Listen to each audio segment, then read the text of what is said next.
Muy buenas tardes a todos ustedes, los que están aquí en el aula magna, el público que nos hace el favor de acompañarnos, y aquellos que están en las redes sociales, muy buenas tardes. Siguiendo con el programa de este festival organizado por Araceli Rebollo y un grupo de entusiastas que siguen haciendo posible este quinto, digamos, es una cosa de que ya van 5 años que se sigue haciendo este festival sobre teatro virreinal, teatro clásico, que le llaman teatro clásico, y que de alguna manera se ha abierto a muchas otras teatralidades.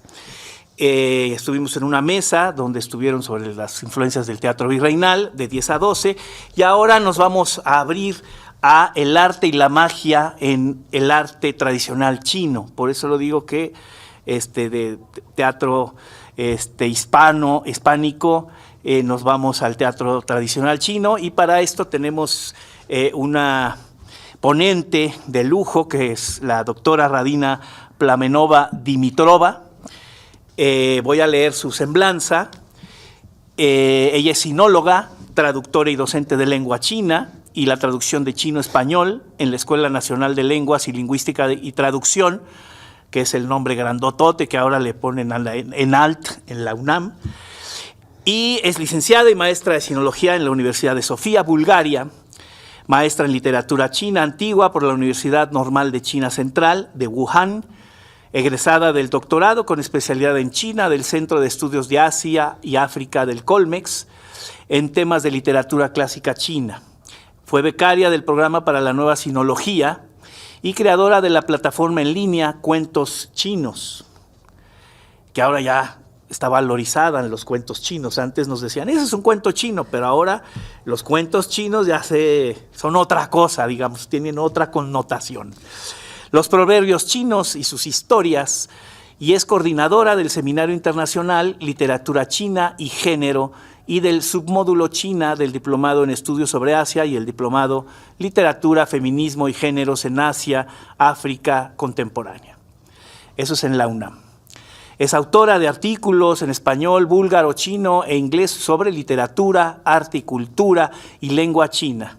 Es miembro de diversas asociaciones de traducciones y académicas, el Consejo Mundial de Sinología, la Red ALC de China, Red Académico Latina, Americanista sobre Estudios de Sinología, etc. Sus traducciones literarias y académicas se han publicado en México, Chile, Argentina, Colombia, España, Bulgaria.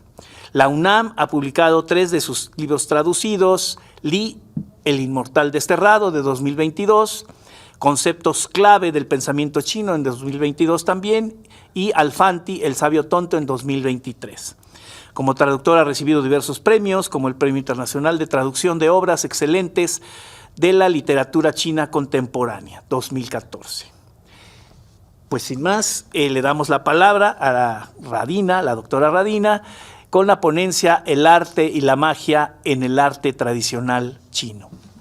Muchas gracias. Muchísimas gracias a usted, profesor. Muchas gracias a Araceli. Muchas gracias a todas las personas que respaldan este fabuloso festival. Debo admitir, ¿no?, que para mí es todo un privilegio poder encontrar este espacio donde acercar el tema del teatro clásico chino al público mexicano. Llevo 16 años en México y les puedo decir que han sido contadas las ocasiones donde he podido hablar de teatro clásico chino, que es uno de los temas que más me han fascinado en la vida. Se mencionó, ¿no?, que hice una maestría en literatura china antigua en la ciudad de Wuhan, de donde vienen muchas cosas más bonitas que ese virus que algunos recordarán.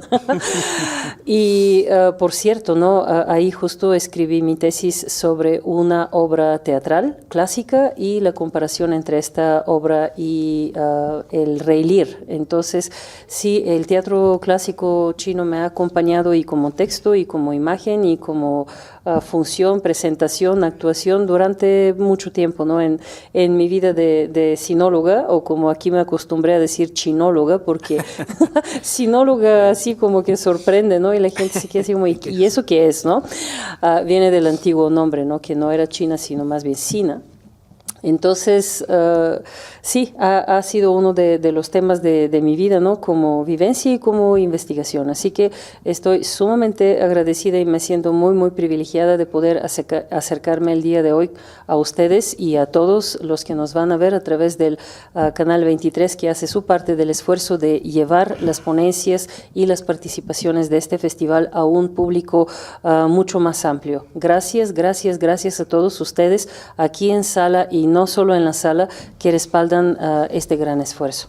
Así que hoy día justo vamos a ver una probadita, ¿no? Del arte y de la magia del teatro chino, y espero al final tengamos un rico intercambio para escuchar sus impresiones. Primero vamos a ver un video de una película que quizás algunos de ustedes conocerán. Es una película que ya ha estado ahí como casi varias décadas, ¿no? Como no me va muy bien con las matemáticas, mejor no poner a calcular cuántos exactamente años ha estado por allá. No es una película nueva, pero es una película gigantesca en muchos sentidos. Adiós, mi concubina, Farewell, my concubine, y en chino no les voy a decir el título porque además es absolutamente distinto, ¿no? Del gran director chino de la quinta generación, Chen Kaige, del año 93. Este libro conjuga precisamente teatro clásico chino, la formación de los actores, sus historias personales, sus amores y desamores, ¿no? Y también varias etapas muy, muy difíciles, ¿no?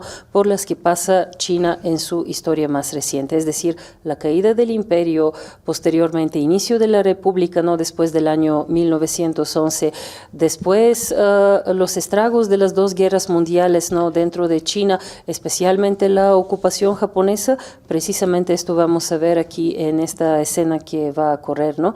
Un momento que toca la presencia de los japoneses en China que no fue nada amable, como habrán leído ahí en la historia, realmente dejó muy profundas heridas que siguen vigentes en la relación de cierta forma entre los dos países. Después la guerra civil entre comunistas y nacionalistas, ganan los comunistas, empieza, ¿no? La República Popular China en el año 49, luego la era maoísta con también la gran herida de la revolución cultural y posteriormente el regreso a la normalidad a partir de finales de los años 70, inicios de 80, ¿no? Cuando empieza esta época que llevó China a lo que es hoy en día, ¿no? Una gran potencia mundial, pero no se hubiera dado sin este gran giro que inicia Deng Xiaoping con la reforma de apertura, ¿no? Económica y, digamos, descartar la economía planeada, etcétera, etcétera. Empezar a medirse con las reales medidas económicas del mundo. Entonces, nadie la ha tenido tan difícil como China en el siglo XX, lo puedo afirmar. Otros quizás discutirían conmigo, pero yo conociendo la historia de China les puedo decir que no hay otro pueblo que haya pasado por tantos altibajos. Entonces veamos este pequeño extracto donde se sentirá tanto el arte y la magia del teatro tradicional chino. No lo llamemos ópera, evitemos esto porque de verdad se generan expectativas y confusiones, ¿no? Sí hay bastante diferencias con el teatro tradicional, la ópera no tradicionalmente conocida, ¿no? En Europa y en el mundo occidental, así que mejor lo llamamos teatro tradicional chino, que tiene múltiples formas, la más conocida, ¿no? La ópera de Beijing, así llamada. Aquí está este extracto.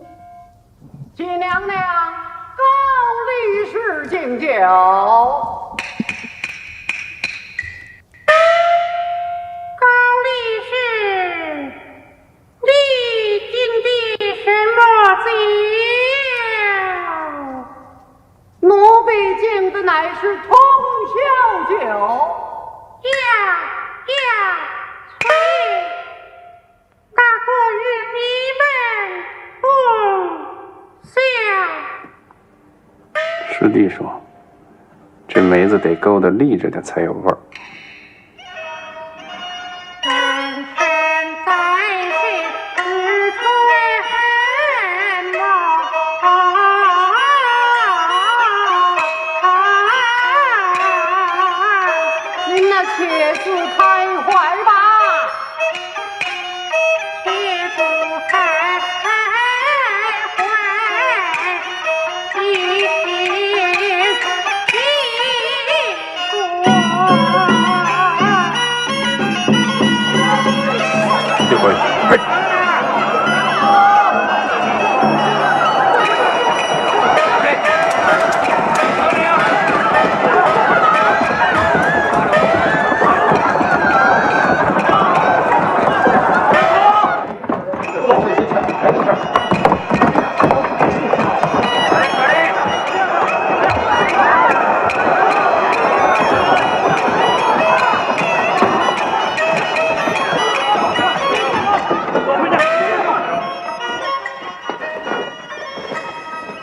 哥们们，哎，你看这个，这我给你记上。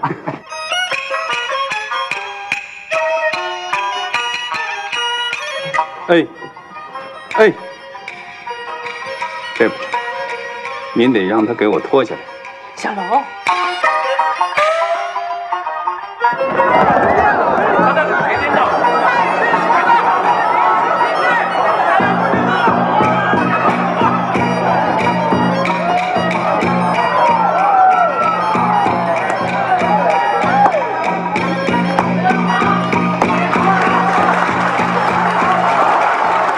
这才是你的戏艺，他就要你姥姥身上的寿衣，你得乖乖的给扒下来，听明白了吗，戏子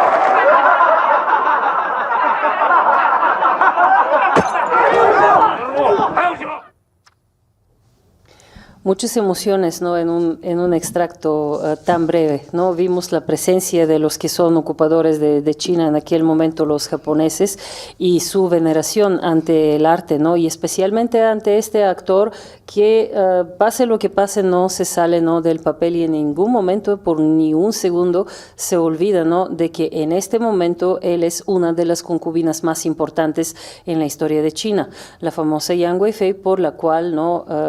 Brevemente cae el gran imperio Tang. Les voy a dejar de tarea que investiguen un poco más en esta historia porque es fabulosa. Los llaman al emperador y esta concubina, ¿no? Los llaman como el Romeo y Julieta chinos, pero no son personajes ficticios, son personajes que vivieron. Fue un magnánimo emperador que se quedó en el trono de China casi 50 años y ella es la cuarta y más controversial de las 4 bellas de la antigüedad china. Entonces, aquí vimos, ¿no? Toda la película es así, muy saturada de mensajes históricos, de mensajes culturales y de emociones personales. Los 3 principales personajes, ¿no? que son los 2 actores hombres que se crecen juntos y la mujer que un poco interviene entre ellos, ¿no? y se forma un triángulo amoroso muy intenso. Todo esto va muy aunado a una historia de la antigüedad, ¿no? que inspira otra gran ópera china que realmente da el título chino de esta gran película. El rey de Ba se despide de su concubina. Esto es una historia también verdadera de hace más de 2 milenios, ¿no? en un momento muy, muy intenso en el inicio de la dinastía Han. Otra tarea que se van a llevar el día de hoy y esperemos que dentro de 2 años, ¿no? podremos hacer encuentros un poco más extensos para explicar más detalles.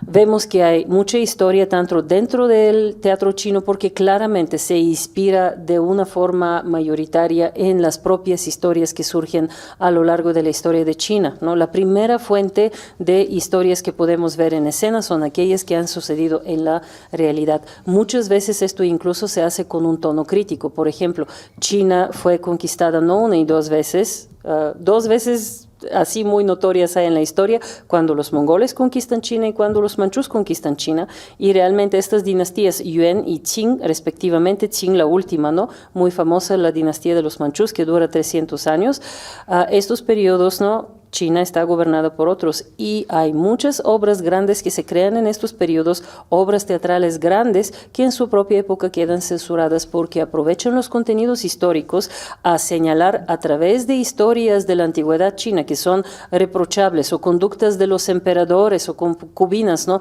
que han dañado el desarrollo del país, realmente se aprovechan para extender una crítica velada hacia los gobernadores del momento que son conquistadores foráneos. Así que muchas veces, ¿no?, primero disfrutan la obra y luego mongoles o manchúes empiezan a percatarse que esto habla de un antiguo emperador chino, pero realmente va contra mí, ¿no?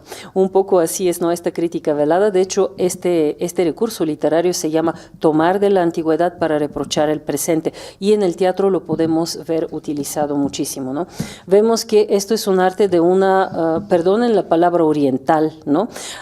Este es ya un término que se va descartando, pero efectivamente, ¿no?, es algo que inmediatamente al verlo vamos a clasificarlo, ¿no?, como algo lejano, exótico, misterioso, en el sentido de la lejana Asia del este, ¿no?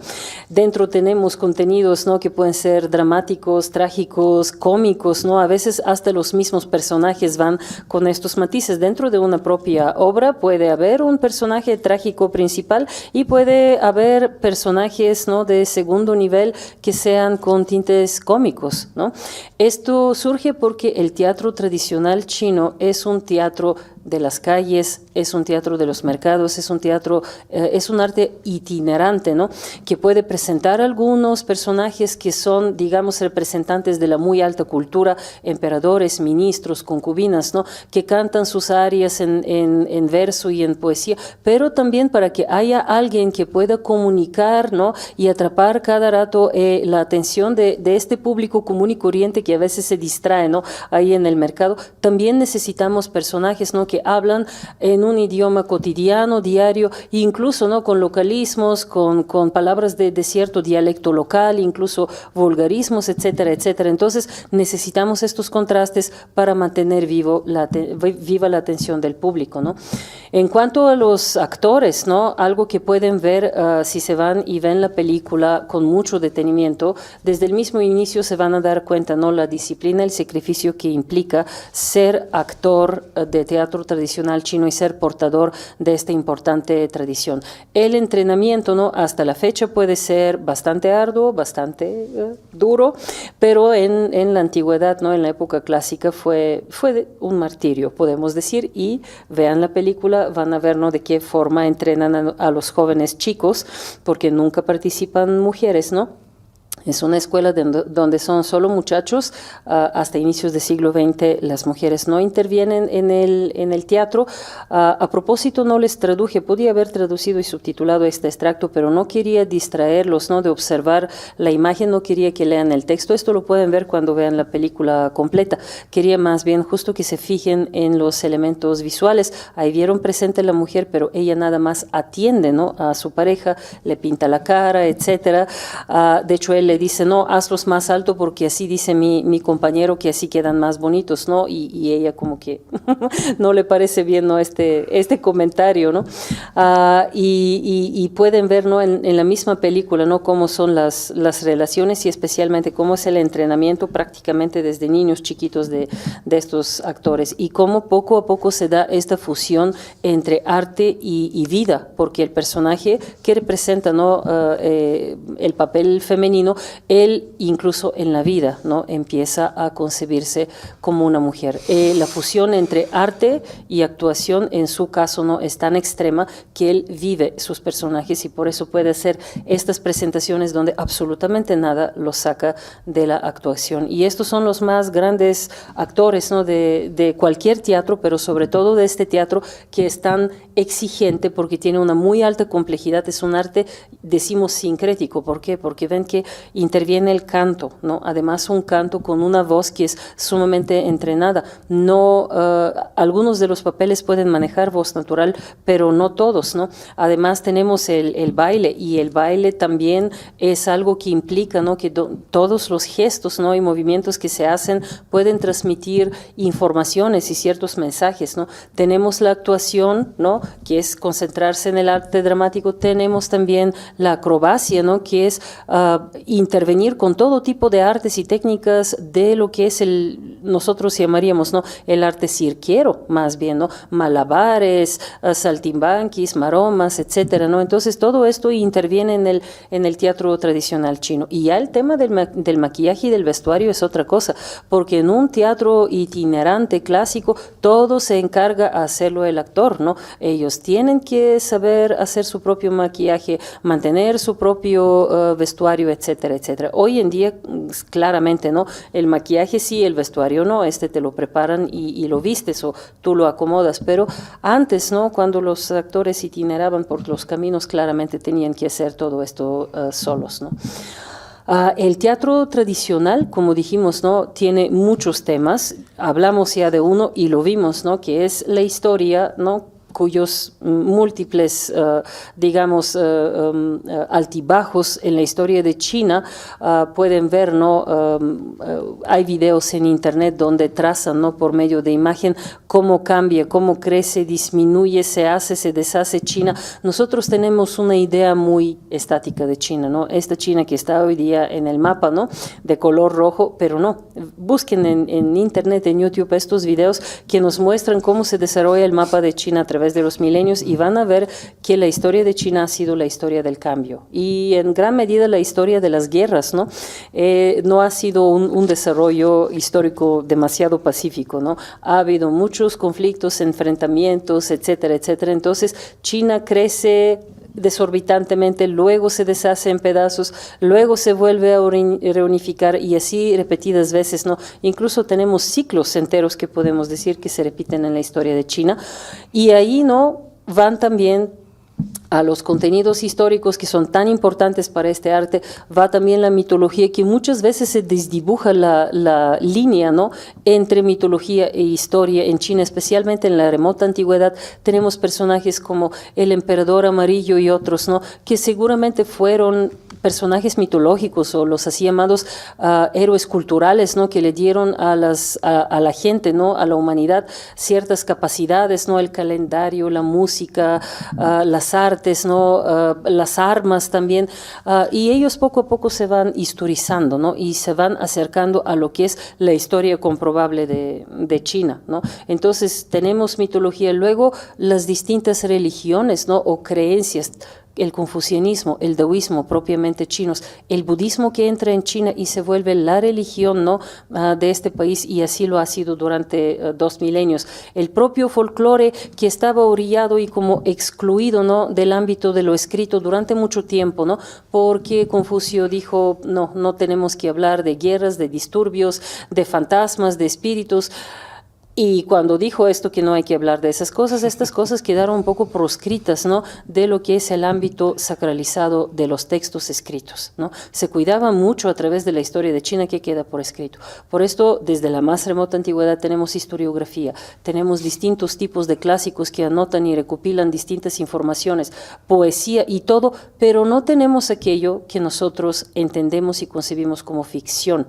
Estos cuentos, ¿no?, que cuentan de cosas fantásticas, del dragón que salió de un pozo y le habló a los campesinos. No, estas cosas no las vamos a ver, precisamente, ¿no?, porque Confucio y los confucianos dijeron, ¿no?, de estas cosas y estos cuentos fantásticos pues no aportan mucho, ¿no?, a lo que es la construcción de la nación, de la mentalidad, del pueblo, de la educación. Entonces, ¿para qué los vamos a poner por escrito, no? Y el teatro necesita estos contenidos, por esto es el teatro que a través, ¿no?, otra vez de la oralidad, ¿no?, porque el folclore en la oralidad nadie lo detiene, ¿no?, pero ahí donde empieza más a revelarse, ¿no?, antes de tomar forma y cuerpo en textos escritos, ¿no?, como cuentos fantásticos, claramente son las artes teatrales en todas sus formas, desde las más tempranas hasta las más desarrolladas posteriormente. Ya dijimos, ¿no?, que no es ópera, es más bien teatro, y es mejor decirle así porque el canto no prevalece por encima de todo. Sabemos cómo es nuestra ópera, ¿no?, y cómo los actores a veces pueden ser bastante corpulentos y apenas se mueven, ¿no?, se ponen en un lugar central en la escena y cantan.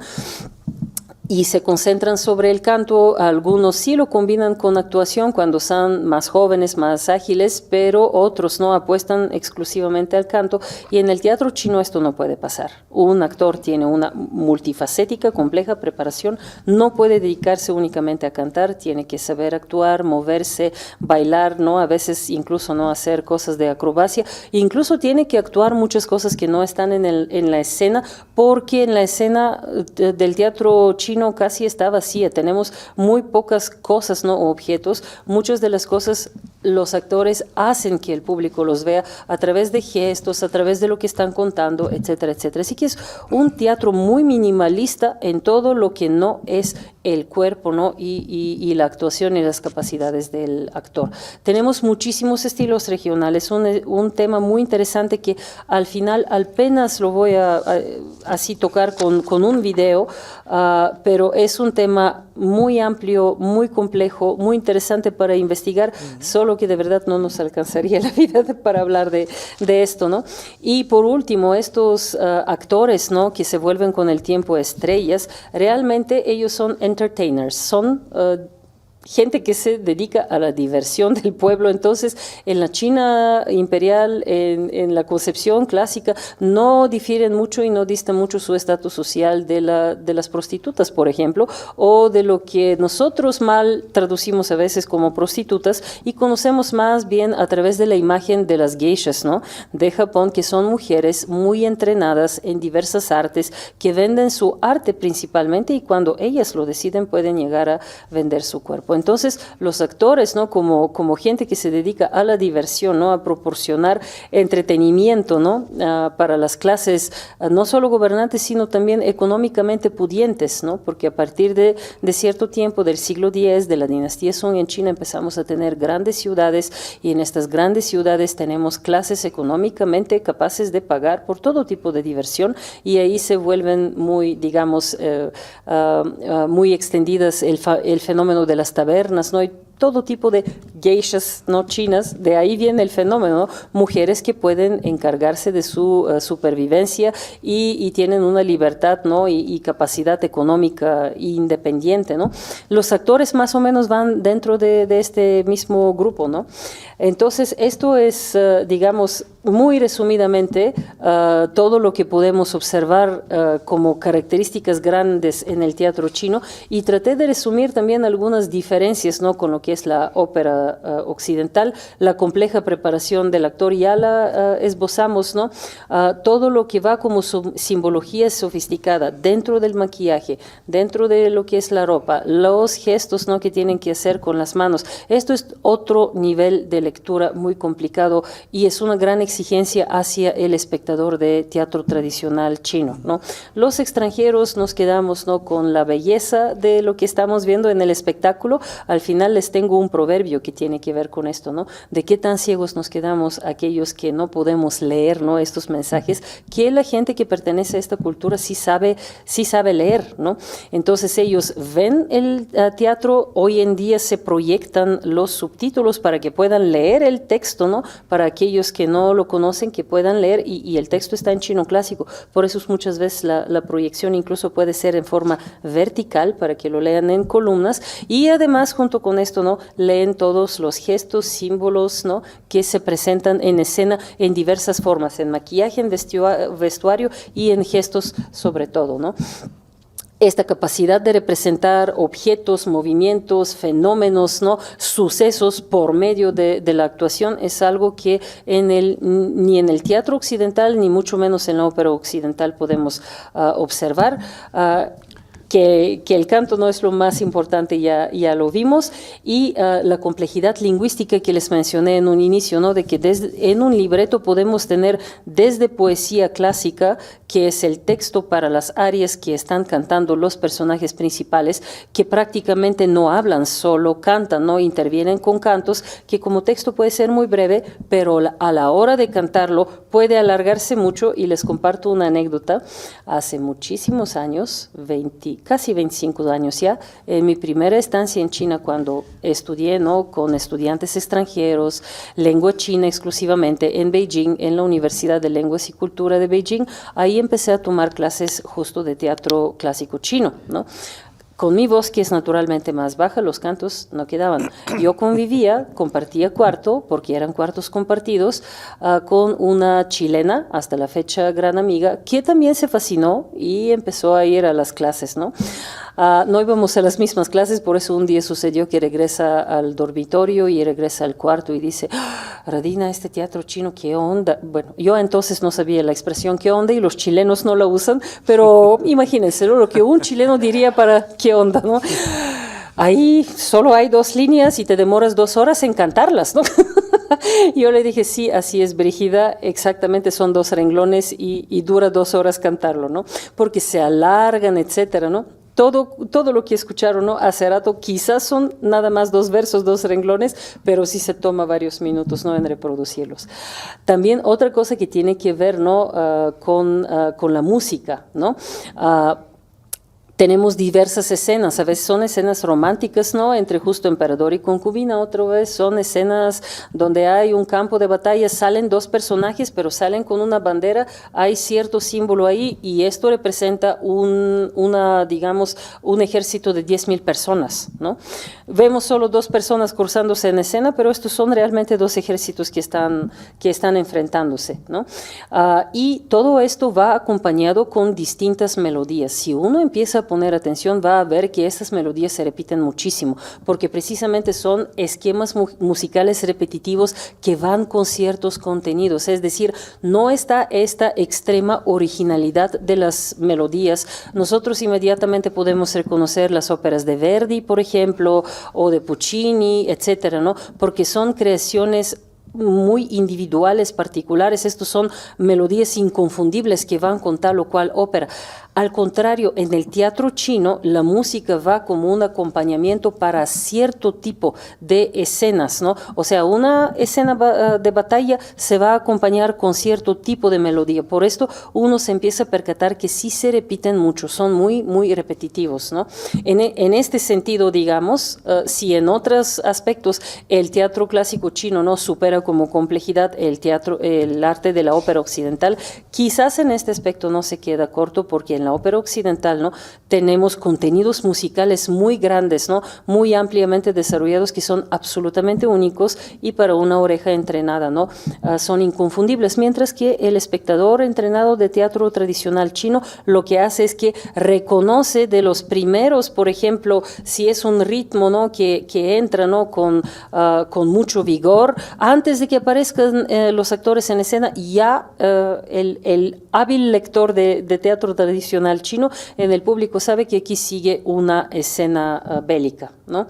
Entonces son más bien temas de acompañamiento. Y esto, ¿no?, de la escena casi vacía y mínima utilería, ya lo mencionamos, ¿no? Ahí sí uno también tiene que ver manuales a veces, ¿no?, y saber, ajá, este gesto representa esta emoción, ¿no?, o hacer tal interpretación significa, ¿no?, que suceden tales cosas en escena, ¿no?, o cómo se está mostrando, por ejemplo, mucha pantomima, ¿no? No te van a poner ahí una barca en las muy sofisticadas producciones de la ópera occidental, ¿no? Sí te pueden sacar hasta hoy día caballos, ¿no?, todo un barco que atraviesa la escena porque lo jalan con sogas. No, los actores en el teatro tradicional chino te van a mostrar la barca, ¿no?, y te van a mostrar cómo se mueve, y te van a mostrar cuando de repente, ¿no?, en el mar se levantan olas, porque no hay olas ni siquiera pintadas, ¿no? El actor las está haciendo a través de su actuación.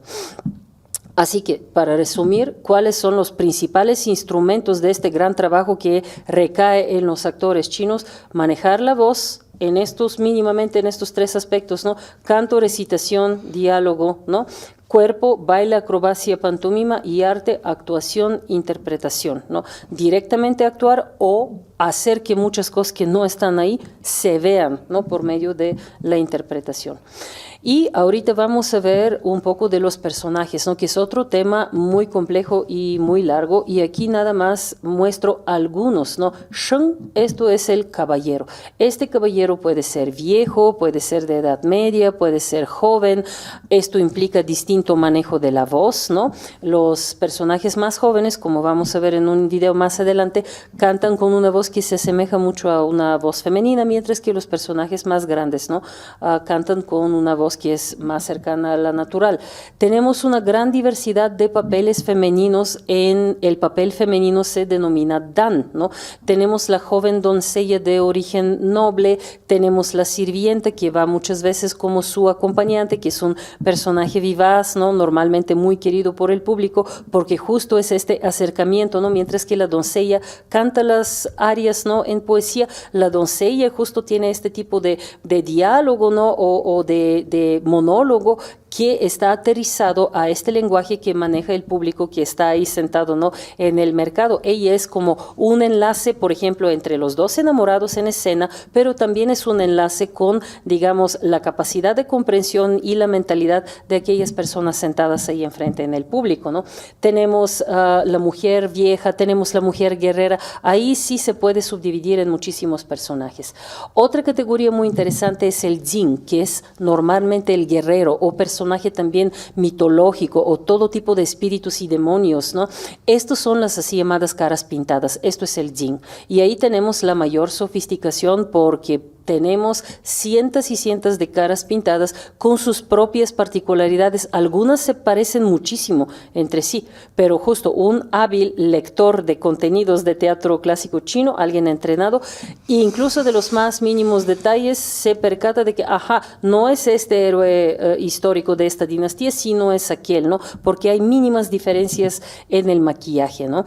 Los propios colores a veces nos delatan, ¿no? Ciertas características. Para nosotros, rojo sería el enojo. No, en el teatro chino, el rojo es la nobleza, el carácter justo y vigoroso.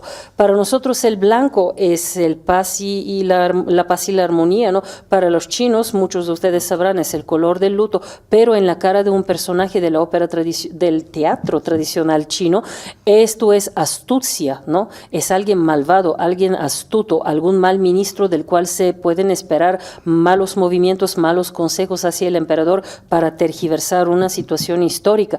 Entonces, incluso los colores como tales, ¿no? Tenemos que darles una lectura muy distinta y esto va mucho, ¿no? Con las caras pintadas, porque en los demás personajes tenemos un maquillaje, ¿no? Que enfatiza las mejillas, los ojos, etcétera, pero no tenemos toda esta simbología. Así que en sí la categoría del guerrero implica toda una investigación en manejo de colores, qué significan los básicos colores y luego, ¿no? ¿Cómo es el maquillaje, no? Ahorita vamos a ver cuán complejo es realmente. Déjenme nada más presentar el último más entrañable personaje, que quién sabe por qué no es el personaje a quien menos atención se le pone, ¿no? En la investigación y en el propio teatro, que es el personaje del así llamado bufón, ¿no? Pueden ser los llaman literarios o civiles o militares, sobre todo son estos dos papeles y son muy distintos. Este que es el literario o el civil es alguien que sí habla y puede transmitir muchas cosas y justo este elemento del humor, ¿no? Por medio de la palabra, mientras que el otro es más bien guerrero, nunca habla, hace mucha pantomima, maneja muy bien artes marciales y se puede involucrar, ¿no? en escenas de combate. Hay una muy famosa escena de combate que transcurre en casi absoluto silencio entre dos personajes, ¿no? Que, contársela o mejor dejársela para nuestro siguiente encuentro. Están actuando, se supone, en plena oscuridad, ¿no? Y es una escena bastante larga, ¿no? No la pude incorporar el día de hoy y hay una mesa. Entonces están persiguiendo en la oscuridad que el espectador se tiene que imaginar. Uno se sube, el otro está por debajo de la mesa y hacen todo tipo, ¿no? de saltos, ¿no? Y hasta que por fin se topan, ¿no? Y dan uno con el otro en la oscuridad. Es una cosa fabulosa. Es arte marcial y es pantomima y es incluso humor porque el público se ríe, ¿no? Porque es una situación cómica, pero todo esto se hace, ¿no? Por medio de la actuación, de la interpretación y es fabuloso y lo hacen justo dos personajes, ¿no? Tipo bufón militar, ¿no? Sin hablar, solo por medio de la actuación. Ahora sí llegamos a los 13 estilos de maquillaje que tienen sus propios nombres, algunos de verdad, algunos inteligibles y otros no tanto, ¿no? La cara entera es cuando digamos, casi toda la cara o completamente la cara está cubierta por cierto color. La forma tripartita, ahí donde podemos ver una separación tripartita como el símbolo del Mercedes. No estamos aquí para hacerle propaganda y publicidad de este carro, pero esto es, digamos, lo más común que les podría llamar la atención. O la forma de la cruz, es decir, una separación en 4 partes, cual si hay una cruz pintada a través de la cara y tenemos 4 distintos segmentos. Seguramente a prima vista no les parecen muy lógicos, ¿no? Por esto es algo que uno tiene que estudiar mucho. Yo tengo un volumen así de grueso solo sobre cara pintada en casa. Está en chino, por eso no tenía mucho caso de hacerles escaneo, porque ahí vienen todos los nombres. Cada uno de estos personajes tiene su nombre, ¿no? Sea de personaje histórico, sea de personaje mitológico. Es decir, cada cara va con su propia denominación, ¿no? O este que es de 6 partes, ¿no? Es un rostro 6 partitos, ¿no? La cara floreada o florida que tiene muchísimos colores que van hacia distintos lados. También la cara retorcida, ven, esto sí de lo retorcido se percibe un poco mejor. Vean que incluso el maquillaje maneja distintos colores, ¿no? Como para enfatizar que algo tiene, ¿no? De retorcido el mismo personaje. Y el monje que se reconoce muy bien porque primero la cara es amarilla, como visten los monjes de la tradición mahayana difundida en China, ¿no? O el budismo Chan, como lo conocemos. En Japón el equivalente es Zen, y tiene estos puntitos en la frente. Esto son realmente los puntitos que se le queman sobre la frente y sobre la cabeza de los monjes cuando ponen distintos votos. Entonces, cuando está la cabeza afeitada, tú puedes ver estos puntos quemados en la piel, ¿no? Y aquí están representados con una serie de puntitos blancos. Esto es efectivamente cierto, o hasta la fecha, ¿no? Los monjes budistas tienen estos puntitos quemados en su piel, ¿no? Según cada voto que han puesto. El eunuco, que suele ser un personaje malvado, porque en la historia de China no uno y no 2 imperios y dinastías se han caído por la nefasta influencia de los eunucos. Otra tarea que les dejo, vayan, investiguen. La dinastía Han 2 veces, la dinastía Tang 1 vez, etcétera, etcétera. Los eunucos, ¿no? Que son unos sirvientes de la clase gobernante, se vuelven todo un elemento político en la historia de China, porque como una institución, ¿no? Empiezan a usurpar el poder por dentro, y como sirven a los que están en el poder, emperador y su familia, dan malos consejos, difunden chismes, intrigas, etcétera, etcétera. Entonces, efectivamente llegan a ser tan poderosos como grupo, no como personajes aislados que pueden subir y bajar emperadores, infantes, según su gusto, y usurpan efectivamente el poder político. El lingote, que es una categoría que a mí no me acaba tampoco a quedar clara, ¿no? Pero también es un maquillaje muy, muy retorcido, ¿no? Así lo llaman lingote. El pictograma, que puede tener distintos, por ejemplo, partes o caracteres, ¿no? Escritos en el rostro. El inmortal, estos son personajes que tienen, no son personajes humanos, definitivamente son personajes, ¿no? Que comunican con los humanos, pero los superan, ¿no? Porque son inmortales. El bufón, que tiene justo esta mancha blanca concentrada en el centro del rostro, y por esto se le reconoce muy fácilmente, sea el civil o sea el militar. Y el pequeño demonio, estos son justo personajes como estos que corren en la escena y representan, ¿no? Enfrentamientos bélicos, etcétera, etcétera. No tienen nunca se les da la palabra hablada, pero estos sí son muy hábiles en la acrobacia. Son estos que hacen 1001 saltos, ¿no? Hasta que uno le dé vértigo, ¿no? Los pasos en hacer el maquillaje también son muy definidos, ¿no? Los podemos reducir en unos 6 básicos, que primero es limpiar la cara, ¿no? Y poner una base blanca, luego delinear ojos, nariz, labios, que se delinean con líneas más oscuras, ¿no? Negro o matices o café, dependiendo del personaje. Marcar las zonas blancas predominantes sería el siguiente paso. Luego delinear, ¿no? Las zonas negras, porque ven que en absolutamente cada personaje, si vieron, ¿no? ¿no? Hay manchas grandes blancas, pero hay líneas negras, ¿no? Que ponen como que los límites de estos territorios blancos. Luego los elementos multicolores y hasta el final, ¿no? Estos finos elementos como los puntitos del monje o algún carácter o algún elemento típico que distingue el personaje de otros, ¿no? Lo más fino queda hasta el final, ¿no? Y vieron la portada de un libro que efectivamente trata solo y exclusivamente sobre maquillaje.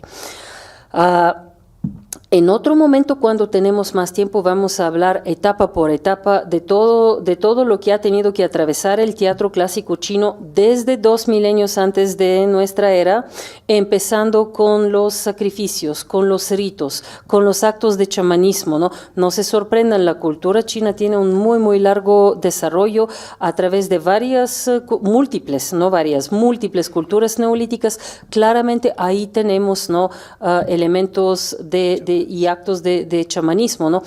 Como tradición se preserva mucho mejor, por ejemplo, en Mongolia y en Corea y en las partes sur de Siberia hoy en día, ¿no?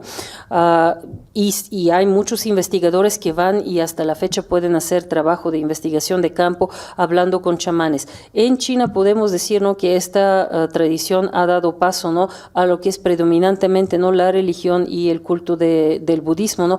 Pero sí tenemos vestigios, ¿no? Del chamanismo. Entonces, ahí en aquellos albores, ¿no? De cuando empieza a cuajar este pueblo chino como tal, ¿no? Primero como un grupo cultural sin denominarse chinos, ¿no? Y sin denominar un país como China, ¿no? Estas poblaciones que están ahí en China empiezan, ¿no? a tener comunicación entre sí y darse cuenta que sí comparten rasgos culturales. Pero esto poco a poco no se va a ir extinguiendo. Después, en una etapa temprana que estamos hablando del siglo X antes de nuestra era hasta el siglo VI, ¿no? Tenemos muchas combinaciones precisamente en lo que es el arte, digamos, de las presentaciones dentro de palacio, entre música, poesía y danza, es decir, son unas presentaciones muy formales que claramente conviven con todo lo que es el arte popular de las plazas, ¿no? Y de las calles, que es totalmente distinto, ¿no? Ahí son más bien cosas de acrobacia, visuales, maromas, teatro, circo, lo que ustedes quieran, ¿no? Pero no son estas presentaciones muy sofisticadas, ¿no? Con trajes muy elaborados, con cantos muy elaborados que suceden dentro de lo que son los palacios o los ámbitos de la aristocracia. La etapa formativa que podemos ponerle su nombre, dinastías Tang y Sung, donde justo en el palacio empieza ya a congregarse lo que serían los primeros grupos teatrales, otra vez gente que maneja distintas artes, algunos tocan, otros más cantan, terceros más hacen actuación, etcétera, pero poco a poco estos serían los formales inicios, ¿no? Del teatro chino como un entretenimiento dentro de la corte imperial y también fuera. Ya se empiezan a atenuar un poco las diferencias que antes sí son muy fuertes, ¿no? El siglo de oro, que es la dinastía Yuan, otro tema en sí. ¿Por qué esta dinastía, que realmente es la conquista de los mongoles de China y la incorporación de China dentro del mapa del imperio mongol, cómo y por qué en un momento de conquista, ¿no? Foránea y además bastante cruel, ¿no? Porque los mongoles no fueron unos conquistadores amables, ¿no? Sí exterminaron mucha población, etcétera.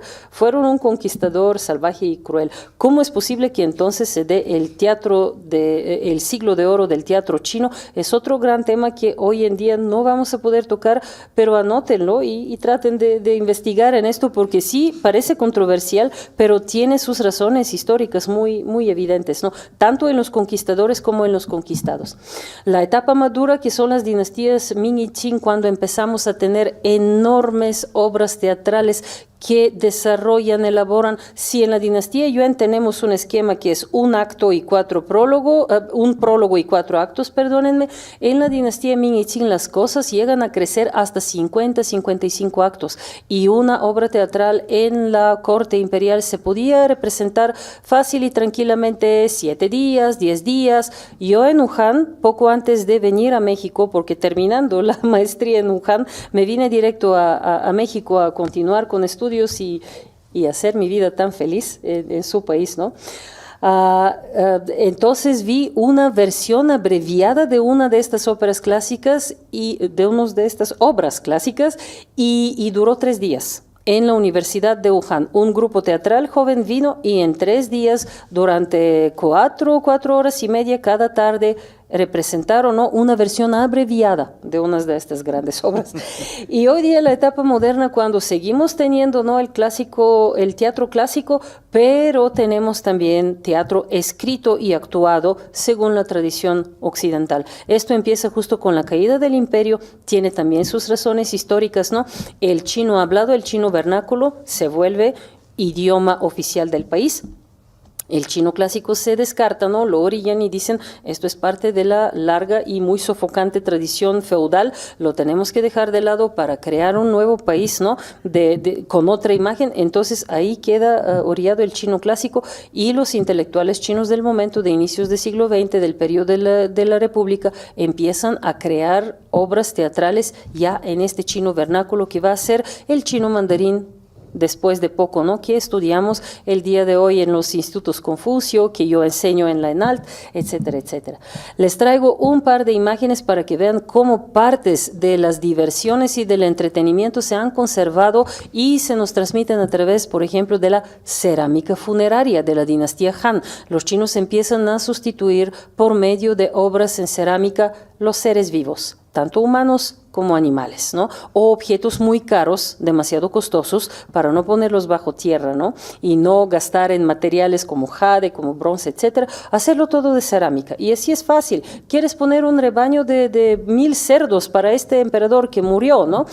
Ahí se los haces de cerámica. Y aquí podemos ver concubinas, ¿no? Todo tipo de acróbatas, músicos, ¿no? Podemos ver, por ejemplo, cosas tan particulares, incluso en la poesía. De hecho, la poesía clásica es la que más detalles nos da, ¿no?, sobre estos vestuarios, ¿no?, tan magníficos, sobre estas mangas de agua, como las llaman. Arriba tienen 2 imágenes de 2 distintos bailes de esta película, que sí pueden ir y buscar fácilmente. La Casa de las Dagas Voladoras, del director Zhang Yimou, pero abajo tienen propiamente escenas del teatro clásico chino. Si como turistas van a China, seguramente les pueden incorporar, ¿no?, una visita de teatro clásico. No van a ver una obra completa, van a ver extractos representativos, y muchas veces está esta escena de los 2 guerreros que batallan en silencio, como que no viéndose en la supuesta oscuridad, y muchas veces no son extractos precisamente donde personajes femeninos salen y hacen estos magníficos bailes donde supuestamente las mangas no tienen que tocar, o tienen que tocar muy poco el suelo. Esto tiene la complejidad de los bailes folclóricos mexicanos, donde las mujeres no bajan las manos y todo el tiempo están agarrando estas faldas bastante pesadas, porque sí lo intenté y fallé. Esto sí exige mucha fuerza de la mano, ¿no? Y son bailes que duran 5, 6, 10 minutos, ¿no? Es un arte solo mantener las manos, ¿no?, moviéndose todo el tiempo y agitando las faldas. Es de una dificultad, ¿no?, comparable, ¿no?, lo que podemos ver. Y las figuras que estamos viendo, estas son ya de la cerámica tricolor de la dinastía Tang, que se llama San Tsai, San 3 y Tsai colores, ¿no? Aquí podemos ver ya orquestas con todos los instrumentos, ¿no?, o las bailarinas. Ven el movimiento del cuerpo. Recuerden este movimiento, y cuando vayan a ver la película que les acabo de recomendar de las dagas voladoras, van a ver que en el primer baile, el baile azul, exactamente con unos movimientos así de cintura hacia un lado, empieza la actriz bailarina, ¿no?, su representación, cuando está vestida de traje azul, ¿no?, porque el otro baile muy famoso, ahí está en rosa. Entonces van a ver exactamente esta postura perpetuada, ¿no?, dentro de esta figurita de cerámica del siglo VIII, que la han puesto ahí en un entierro, y afortunadamente viene el día de hoy, ¿no?, a decirnos, así se movían las bailarinas. Y por eso uno lee la poesía, ve la cerámica, ve las pinturas y puede hacer películas, ¿no? Porque los chinos sí preservaron bastante bien sus artes tradicionales por medio de imagen y por medio de palabra, y palabra muy detallada, ¿no? Y aquí viene, ¿no?, lo más popular, estos acróbatas, tragafuegos, magos, y sin más les presento nuestro primer video. Yo creo que por cuestión de tiempo quizás lo cortamos a la mitad. El personaje más querido y más entrañable, el Rey Mono, precisamente, ¿no?, haciendo muchas cosas que nosotros no ubicaríamos en el arte teatral, sino los ubicaríamos en el arte del circo.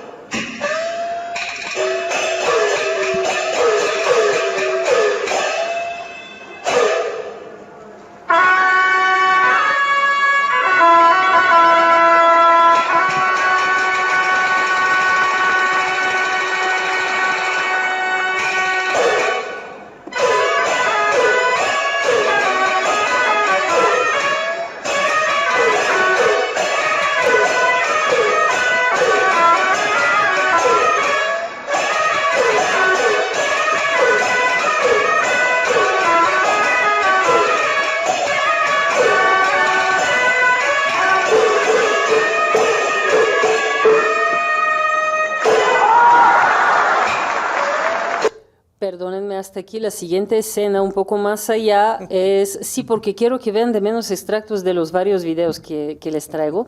La siguiente escena es, alrededor suyo actúan varios personajes, y un poco la idea que se transmite es que el rey mono está batallando con estas personas, y ahí sí vuelan muchos objetos, etc. La próxima vez, ¿no? Esto es un vertiginoso baile 1, incluso hay poemas de la dinastía Tang que así se llaman, vertiginoso baile 1. ¿Por qué? Porque a los emperadores chinos les mandaban bailarinas, ¿no? De lo que hoy día es Asia Central, ¿no? Les mandaban orquestas, les mandaban mujeres, todo tipo de regalos, ¿no? Para el emperador chino. Entonces, en estas grutas de Dunhuang que se encuentran sobre la ruta de la seda, ¿no? Que es una provincia de China muy alargada, se llama Gansu, la pueden ver en el mapa. Ahí se encuentran algunas de las grutas budistas más importantes, ¿no? Porque se construían al paso de los monjes que penetraban en China. Entonces, en estos frescos, en estos murales, podemos encontrar muchísimos detalles de estas escenas, ¿no? Aquí tuve que eliminar un video que prácticamente hacía viva esta imagen, ¿no? Unas bailarinas centroasiáticas, ¿no? Que hacen justo vertiginosas vueltas delante del emperador e incluso lo involucran en su baile. Aquí está una pintura de la dinastía Sung que justo nos representa esta tatarabuela de la geisha. Vean, todas las miradas están dirigidas hacia quién, hacia esta niña con el laúd, ¿no? Que está tocando una melodía, que probablemente canta una canción muy bonita o recita poesía o está declamando, recitando, ¿no? Unos contenidos históricos, por ejemplo, alguna batalla, etcétera, etcétera. No sabemos cuál fue el pedido, pero vemos, ¿no? Que este ministro Han Xizai y todos sus huéspedes, ¿no? De alta alcurnia todas las miradas están dirigidas, ¿no? Hacia esta pequeña figura, ¿no? Que es la gran portadora del arte en esta imagen. Y después tenemos, ¿no? Ya los grupos teatrales de este arte que está, ¿no? Tomando cada vez más cuerpo y forma y tiene su siglo de oro durante la presencia de los mongoles en China, ¿no? Cantos agrupados por melodías, como ya lo dijimos, ¿no? En el inicio, y papeles centrales, puesto que todavía son obras teatrales más reducidas, ¿no? Un prólogo y 4 actos. O es un personaje femenino central o es un personaje masculino central. Y este se encarga a cantar todas las áreas, que en texto se ve en corto, pero cantado es bastante largo, es decir, es una tremenda exigencia hacia el actor principal. Y algo muy interesante, otra cosa que les dejo de tarea, la dinastía Yuan tiene sus 4 grandes tragedias. Incluso tienen su entrada wikipédica. Vayan en línea y revísenlas. Una de estas llegó a Europa y el propio Voltaire hizo una versión en francés, L'orphelin de la Chine, el huerfanito de China. En China es el huérfano de la familia Zhao. Voltaire muy bien sabía que ni siquiera él mismo podía articular el apellido Zhao, ¿no? El chino, entonces nada más nombró su obra El huérfano de China, y esto se presentó por Comédie Française en el año 1700 y tantos, 1792 creo que era. Incluso, ¿no? La obra sale publicada. Entonces, una de estas 4 grandes tragedias de la dinastía Yuan, y no en vano son tragedias. Yo les dije, no, fue una tragedia para los chinos que los conquisten los mongoles. Entonces, incluso hablando de los emperadores de la antigüedad china, estos contenidos se retomaban para mostrar lo trágico y reprochar, ¿no? Estos portadores de la tragedia dentro del contexto chino en aquel momento. Así que las pueden buscar en línea, y aquí vamos a ver un extracto de una obra, ¿no? Que no entra en estas 4, y al contrario, es una obra romántica, es una obra que los chinos aman, ¿no? Son 2 jóvenes que se enamoran y justo entre ellos va y viene la así llamada casamentera roja. En chino suena Hunyang. Hoy en día hay empresas que se llaman casamentera roja, ¿no? Aquí es literalmente una niña vestida de rojo que transmite mensajes de amor, cartas, etcétera, ¿no? O ayuda que se encuentren, y por eso hoy en día esto es el símbolo y la imagen de aquellos que apoyan a que la gente llegue al matrimonio, cosa que en la bastante tradicional todavía sociedad china, es una cosa muy importante, que todo el mundo se case, ¿no? Y aquí vemos, esto es extracto de hecho de una película, es que muchos de estos contenidos son tan queridos que del teatro muy fácilmente se transportan en el cine, y esto empieza desde los años más tempranos, ¿no? El cine en China es un arte de muy corta existencia, apenas, ¿no? Unos 120, 30 años, de hecho lo lleva un español que empieza a hacer las primeras casas de teatro, ¿no? Se da cuenta que las casas de té se combinan muy bien con un cinematógrafo, entonces empieza a usar las casas de té en Shanghai para hacer toda una red de cines, ¿no? De proyección de cine. Entonces, desde aquel momento, los primeros contenidos que entran propiamente grabados en China son obras teatrales. Entonces, el teatro chino clásico es sumamente presente en el cine, ¿no? Tanto el inicial como el de la etapa contemporánea van de la mano. Veamos este extracto.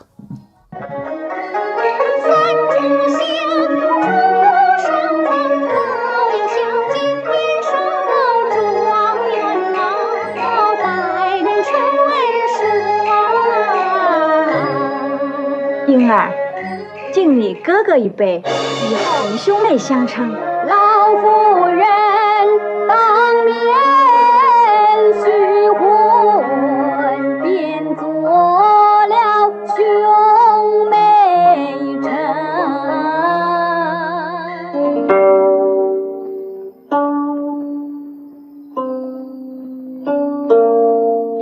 但月西厢下，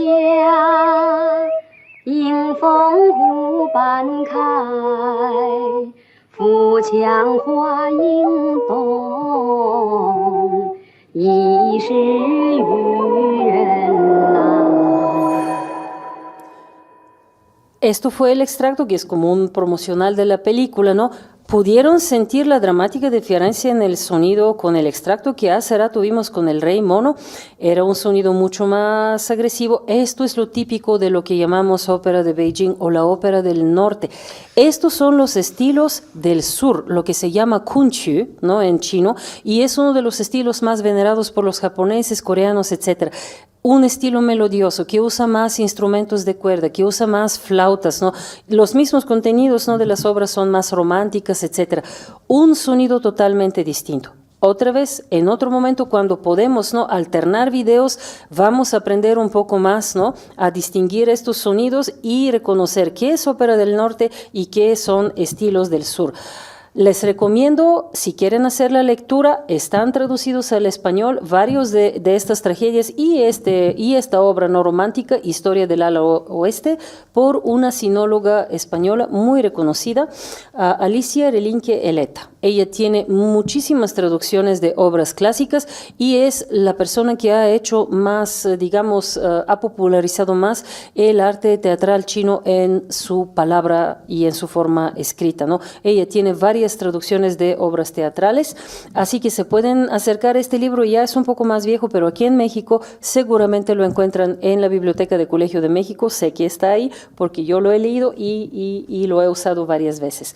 Aquí vamos a ver otra vez el extracto de una película para que tengan una probadita de tal vez la más conocida, ¿no? Obra trágica de estas cuatro, que es La injusticia contra Dou. Es una mujer injustamente acusada de un crimen, muy severamente castigada, le quitan la vida, su alma regresa, ¿no? Para vengarse, etcétera, etcétera. Aquí esto está insertado otra vez, un poco como la película Adiós mi concubina, está entretejido con un escenario histórico muy complejo. Vamos a saltarnos un poco esta parte y a ver si lo puedo adelantar. Ay, no lo pude adelantar. Bueno, no, aquí no se puede, creo, adelantar. Déjenme entonces por un ratito escaparme y para adelantar un poco esta escena, y vemos nada más ahí donde está la historia, ¿no? Propiamente de este personaje que está amenazando, ¿no? Si me matan, si me quitan la vida, va a pasar esto y esto y esto y esto. Aquí está ella amarrada, ¿no? En un poste. Listo. Ay, No, yo creo que la tecnología es hermosa, pero a veces no permite que hagas las cosas que quieres. 两位长官，慢点走，不是那个胡乐呗，赶下戏，还我要换衣服了。长官， Lo vamos a ver completo. 做啥呢？谢老板，麻烦您跟我们走一趟。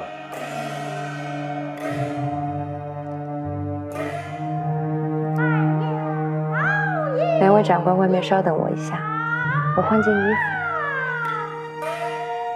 别担心，我继续回来。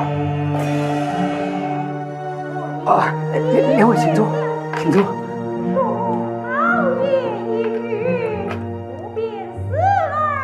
Vienen a arrestar a la actriz, ¿no? Y ella les dice, espérenme para que quite todo mi vestuario, maquillaje y joyas. Y luego salgo.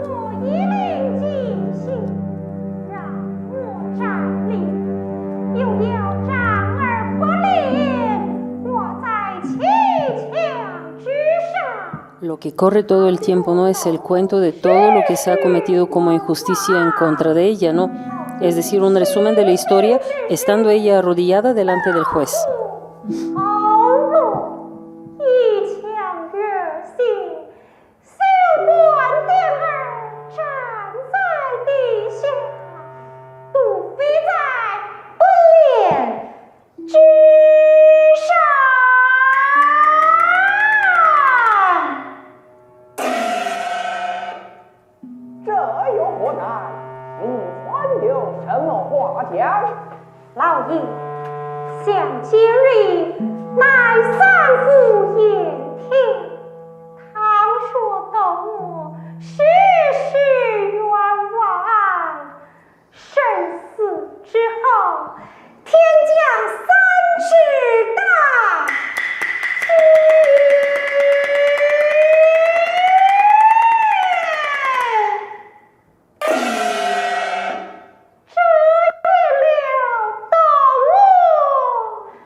Muy bien. Aquí lo que pudieron ver, ¿no? Y lo que pudieron más bien escuchar y apreciar es la voz, ¿no? Está muy distinta de la voz natural, ¿no? Toma muchos años de entrenamiento para que alguien pueda cantar con esta voz. Y imagínense, en el teatro clásico lo hacían hombres, ¿no? Porque aquí vemos una actriz mujer. Esto nos dice que la historia, ¿no? Probablemente es una mala, falsa acusación. Si se combina, ¿no? Vida y teatro de esta forma, seguramente a esta mujer la están arrestando y se la están llevando con una mala acusación en su contra, ¿no? Pero fíjense, ¿no? Que ahora siempre sí es una actriz mujer, y a los hombres, ¿no? Lo que les costaba. Por esto que luego se haga esta simbiosis entre vida y arte, y que empieces a olvidarte, ¿no? De que realmente eres un hombre y no eres una mujer, pues sí se daba bastante. Y lo otro que vieron es todo el cargo, ¿no? Del crimen escrito sobre una tabla, ¿no? Blanca que está detrás de su espalda. Si ven documentales sobre la revolución cultural en China, cuando Mao lanzó a los jóvenes contra sus profesores, incluso contra sus padres, ¿no? Y los sacaban, golpeaban, maltrataban, incluso mataban, van a ver este mismo elemento. Entonces, en esta revolución cultural que pretendía, ¿no? Descartar toda la cultura antigua, uno de los elementos visuales más reconocibles en el maltrato público de intelectuales es esto que viene de la antigüedad, ¿no? Entonces, se hizo un grande intento de 10 años de descartar la cultura china clásica y de descartar los intelectuales, etcétera, y siempre sí, afortunadamente, no pudieron, ¿no? Y hoy día los chinos, ¿no? Regresaron, reconocieron, se reconciliaron con su tradición, pero Hay maestros aquí un poco más grandes, ¿no? En el Colegio de México, en la UNAM, que te dicen, si un día alguien en los 80 me decía que la institución más famosa por todo el mundo de China va a ser Instituto Confucio, porque Confucio fue particularmente denigrado, totalmente cancelado durante la época maoísta, yo no me lo iba a creer, ¿no? Hay gente, ¿no? La profesora Flora Botton y otros, ¿no? Que te van a decir esto, o sea, yo no me la creería que recuperarían a Confucio. Para ver esta historia breve comercial, si lo averigüé, pueden ir en línea y buscar esta película Snow in Midsummer, que les va a contar la historia propiamente de Dou y de toda la injusta acusación, sin elementos de teatro chino, ¿no? Es una película, lo pueden ver, ¿no? Es algo reciente porque antes yo no lo había visto y ahorita buscando materiales lo descubrí, ¿no? Esto es el cartel, así que pueden conocer toda la historia, si no leerla, ¿no? Y conocer la tragedia en sus pormenores, lo pueden ver en forma de película durante dos horas. Snow in Midsummer. ¿Por qué se llama así? Porque una de las cosas que ella dice, ustedes me están matando, ¿no? Y es una tremenda injusticia. Va a llover, va a caer nieve roja y además va a haber una sequía de 3 años, etcétera, etcétera. Aquí venimos, ¿no? A las grandes óperas Kunchu de la dinastía Ming-Qing, ¿no? Que tienen 45, 50, 55 actos, ¿no? Y la más famosa es el Pabellón de las Peonías, que también lo encuentran en la Biblioteca del Colegio de México porque lo donó la propia profesora Alicia Relinque cuando vino hace unos años, antes de la pandemia, ¿no? A dar una conferencia en el Colmex y en otras instituciones. Ahí se quedó un ejemplar donado y lo pueden leer. Es todo un libro y lo más fabuloso es que muchas de las áreas ella las traduce en el estilo del teatro del teatro del siglo de oro español, ¿no? Tienen estos tintes, ¿no? Entonces es fabuloso leerlo en español, ¿no? Y ver la transformación lingüística que ella ha logrado. Entonces, aquí vamos a ver otra vez un extracto de poderosas voces masculinas de una de estas grandes óperas, ¿no? Es una escena, el final de una batalla, ¿no? Y los buenos ganan.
A partir de aquí se retira, no termina la escena. Pudieron ver el amarillo imperial levemente anaranjado que es, digamos, reservado solo para el uso del emperador, ¿no? Esto es algo, ¿no?, que la gente ya está un poco acostumbrada desde los techos de la ciudad prohibida, etcétera, y de las túnicas del emperador, ¿no? Se conoce, ¿no?, que hay un amarillo reservado específicamente para el emperador y tan pronto lo ves en escena tú ya sabes leer un poco del personaje, sabes más o menos qué estatus tiene, ¿no? Y además todos estos acompañantes que también llevan unos trajes amarillos, entonces te queda claro, esto es, ¿no?, un emperador. Lo más interesante es que yo encontré otro extracto donde se ve el público cantando a todo pulmón este mismo extracto, porque está en verso, está en poesía, ¿no? Y es un poema muy famoso que los chinos se lo saben de memoria. Entonces fue muy emocionante ver, porque para ellos, ¿no?, incluso es como, a pesar de que no es la China contemporánea, es alguna dinastía antigua, es un emperador, ¿no? Pero a ellos estas palabras, ¿no?, estos versos, este mensaje les infunde, ¿no?, un sentimiento de orgullo nacional. Entonces ahí ves todo el público cantando, ¿no?, junto junto con lo que pasa en escena. Y ahora, ¿no?, hacer el contraste con un extracto del Pabellón de las Peonías, donde vamos a regresar a al muy melodioso sonido de lo que son las obras teatrales del sur, ¿no? Y vamos a ver este personaje masculino que ustedes van a decir, ¿qué le hicieron que canta como niña, no?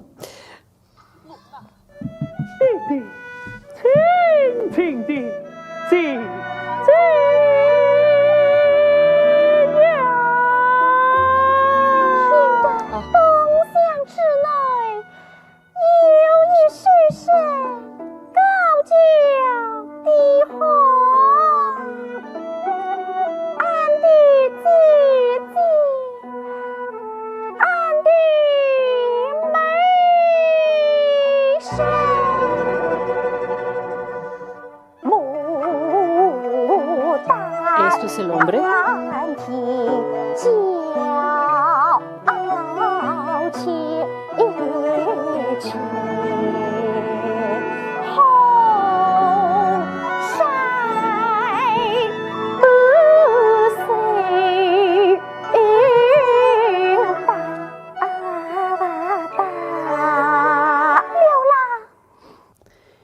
Lamentablemente, quién sabe por qué nos faltó la imagen. Creo que esto pasó con dos videos. Es una cuestión, ¿no?, de... Nunca me había pasado que no se mueva el video, pero que sí esté el audio, ¿no? Tendré que revisar porque es primera vez que me sucede en la vida algo así y lo vamos a enderezar para nuestro siguiente encuentro. Aquí vamos a ver el cambiacara. Les dije y les prometí que de menos una probadita vamos a tener de lo que son las artes regionales. Esto es una forma teatral que viene de la provincia de Sichuan, que es una provincia en el occidente de China, muy montañosa. Todo importante, impactante terremoto que ha sucedido en China normalmente pasa allá, porque justo es un lugar tectónicamente muy problemático, montes muy altos y en medio, ¿no?, despeñaderos y ríos que corren. Si ven un mapa de China van a ver, está como peinada por ríos toda la zona, ¿no?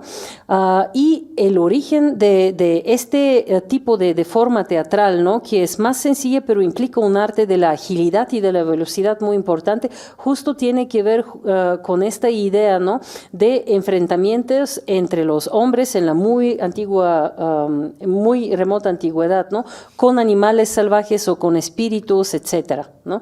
Entonces vamos a ver, ¿no?, que el personaje hace unos movimientos muy ágiles y qué es lo que hace, ¿no? Caras superpuestas, ya no están pintadas, no es una cara pintada, ¿no?, sobre su rostro, sino están hechas de tela y por medio de justo como sogas elásticas está amarrado. Entonces, mientras está actuando o haciendo como un baile semichamánico, ¿no?, de repente hace movimientos muy bruscos y quita una y otra y tercera y décima, ¿no?, cara y se están cambiando. Lo otro que acompaña, ¿no?, esto, justo para que no se vean los bordes de estas caras superpuestas, es una gran corona que normalmente no la tienen los personajes en la ópera tradicional o la ópera de Beijing, no tienen esta corona. Esta es muy específica para este tipo, ¿no?, de arte, el bienlien, el cambiacara y también la capa, ¿no?, este traje con capa. Así que vemos, ¿no?, que otra vez es como una simbiosis entre arte callejero y arte chamánico, ¿no? Aquí vamos a ver un extracto que es de una película que la encuentran en YouTube fácilmente, The King of Masks o El Rey de las Máscaras, una historia fascinante, muy entrañable, que justo empieza con el encuentro entre un viejo actor que hace este tipo de arte callejero y un joven actor que es muy admirado y que hace personajes femeninos propiamente dentro del teatro tradicional. Y esperemos que se va a mover la imagen. Sí.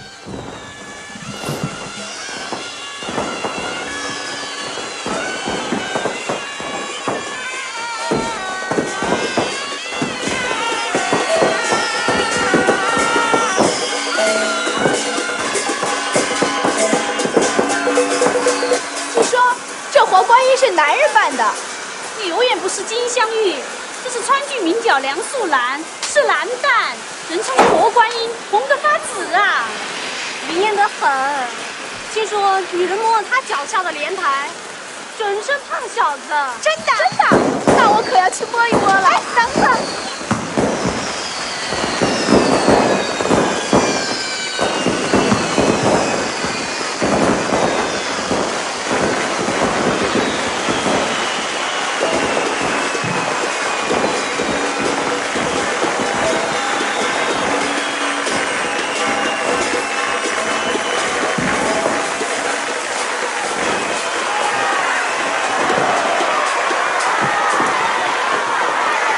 actor aquí realmente no está haciendo un papel teatral, sino está representando esta divinidad budista que es la deidad Guanyin, ¿no? Y el rumor es que si vas y lo tocas, ¿no? Te vas a embarazar de un hijo varón, que en la cultura china es muy importante. Y el mismo actor realmente más le fascina ver al viejo actor de Bien Lien.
Y vemos que el propio actor reconocido, ¿no? Realmente se sintió medio mal de que el que de veras domina un gran y muy raro arte, ¿no?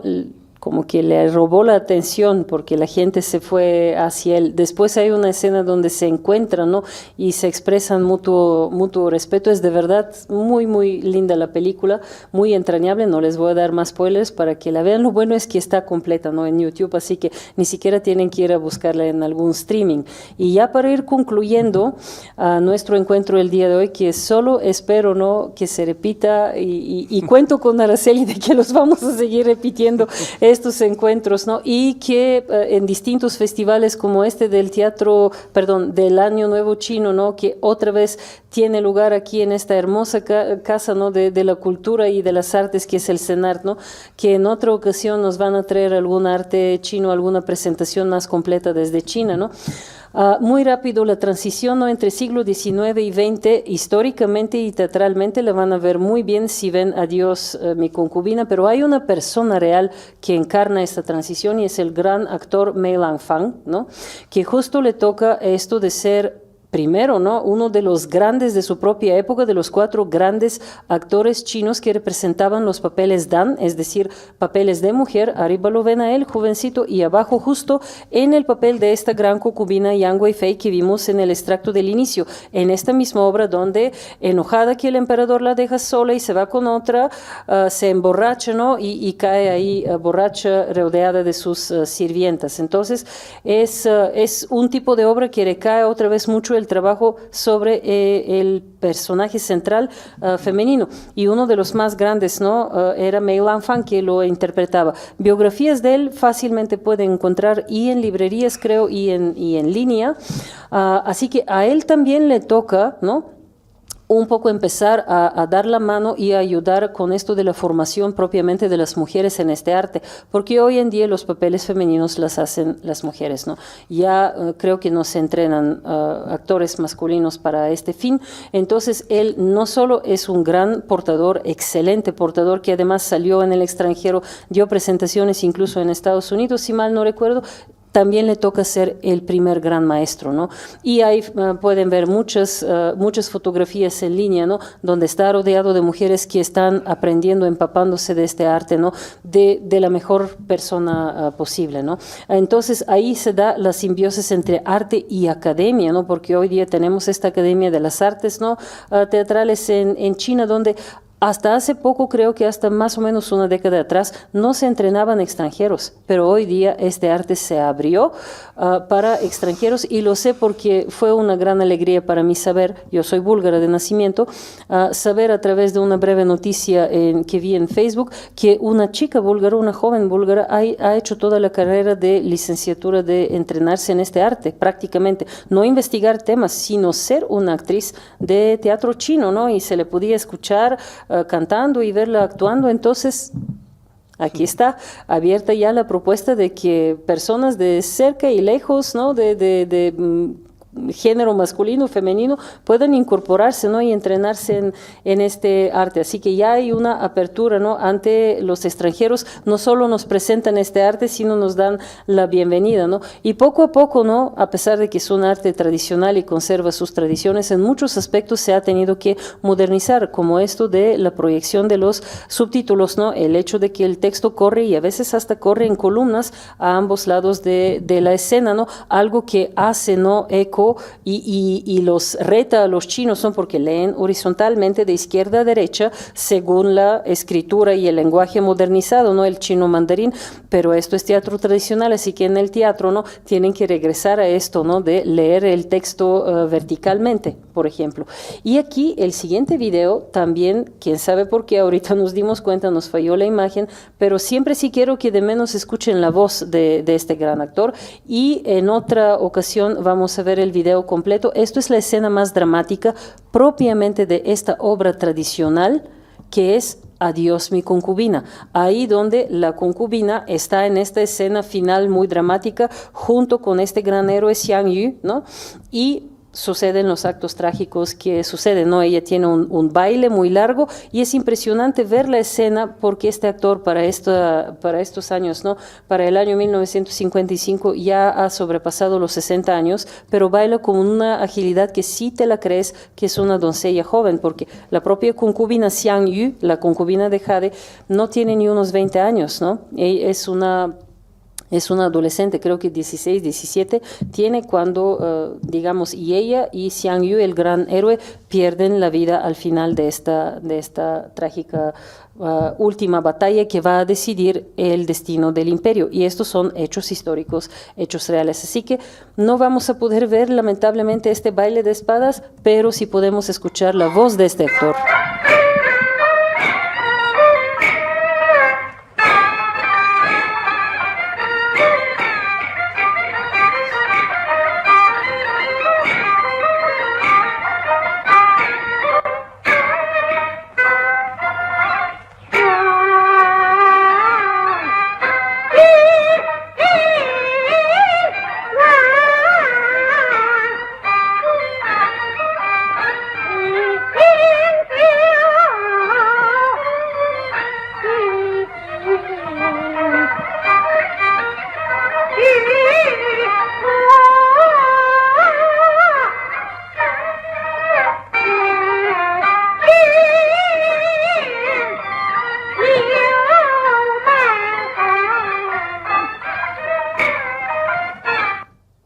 Hasta aquí lo vamos a dejar, nada más quería que escuchen, ¿no?, esta voz para darse cuenta que si ustedes no saben que debajo del traje hay un hombre, además un hombre de 60 años, y si no saben, ¿no?, ni la voz, ni los movimientos, ni el comportamiento les va a decir delante de mis ojos hay un hombre, ¿no? Ni siquiera lo vas a reconocer porque es alguien que ha sido tan profundamente entrenado en esto de representar personajes femeninos, ¿no?, que lo hace con la voz, que lo hace con el cuerpo, con todo el comportamiento, actuación, etcétera, etcétera, ¿no? Entonces, para resumir, ¿no?, finalmente, esto es un teatro, ¿no?, una forma teatral que primero abarca muchísimas formas teatrales, ¿no?, regionales, históricamente no ha cambiado mucho. Entonces, es un tema eterno para apreciar y para también investigar. Claramente admito, para apreciar uno tiene que un poco obstinarse, escuchar más, o como yo, ¿no?, estudiando años y años en China, ¿no?, a ser aficionado de este canal específico que tienen en China, en Canal 11, CCTV 11, de teatro chino, y ir entrenando la oreja, porque a veces, ¿no?, justo escuchas esta voz y mi pareja dijo, no, pues suena como esta película ahí donde sale Meryl Streep, ¿no?, Florence Foster Jenkins, ¿no?, esta señora que no sabía que su voz había deteriorado y quería cantar y sí cantó en Carnegie Hall, ¿no? Es otra gran historia de otra gran cantante y aunque tenga tintes cómicos, ¿no? Uno cuando escucha una voz así dice, no, esto parece de mentiras, en serio, esto le gusta a los chinos. Si una oreja no entrenada y una oreja sí entrenada, sí hace la diferencia, ¿no? Uno puede escuchar la belleza cuando un poco se haya acostumbrado. Los primeros encuentros con el teatro chino, especialmente el del norte, el sonido sí puede resultar bastante agresivo, ¿no? Para la oreja no entrenada que viene de otra cultura, ¿no? Vimos toda la versatilidad, ¿no? Dentro de este arte que tiene que tener el actor y también el público lo tiene que tener, ¿no? Esta versatilidad, ¿no? Entonces, en esta lámina les quería resumir brevemente, ¿no? Todo lo que vimos como historia y como potencial, ¿no? Para el teatro, tanto en la actuación como en la apreciación, y les prometí, ¿no? Que les voy a regalar al final un proverbio. Este proverbio desde la primera vez que lo escuché me encantó porque justo viene del arte teatral y dice que el experto ve el arte y la gente común ve el espectáculo, ¿no? Es decir, el experto, ¿no? Este Neihang, del gremio interior, que es el experto que se sienta ahí y puede leer todos los gestos, todos los colores, todos los detalles, ¿no? Y puede hacer estas lecturas multinivel simultáneas, ¿no? Lamentablemente nosotros, ¿no? Los extranjeros o la gente que incluso no chinos, asiáticos, que no son aficionados a este arte, lo que vemos es justo el bullicio, ¿no? Nos sumamos ahí a todos los que son los mirones, ¿no? Y vemos los saltos y vemos los colores, pero lo superficial de los colores, que son muchos y que hay muchos adornos en la cabeza de la niña y cuando la mueve están resplandeciendo bajo la luz, ¿no? Es decir, vemos lo bonito, lo hermoso del arte, pero no podemos penetrar, ¿no? En estos mensajes y lecturas, ¿no? Que justo exigen ser un experto. Por eso los dejo, ¿no? Con varias tareas que les asigné el día de hoy y espero con estas ganas, ¿no? De pasarse un poco del Waihang, el gremio externo o la gente común, el espectador común, al Neihang, que está, aunque sea con un pie dentro de este gran arte. Les agradezco mucho su atención y esperemos que en próximas ocasiones, ¿no? Vamos a poder hablar con más detalle de ciertos aspectos, ¿no? Seguir investigando, seguir aprendiendo juntos sobre este gran longevo arte que también es muy moderno, muy contemporáneo, muy vital y vivo, y esperemos que de la Embajada China, del Centro Cultural de China, nos van a ayudar a apreciarlo en vivo y van a traer grupos teatrales chinos a México. Otra vez, muchas gracias a todo el equipo, a Araceli, gracias por el espacio, el tiempo, la invitación, y ahora sí, el micrófono es de ustedes.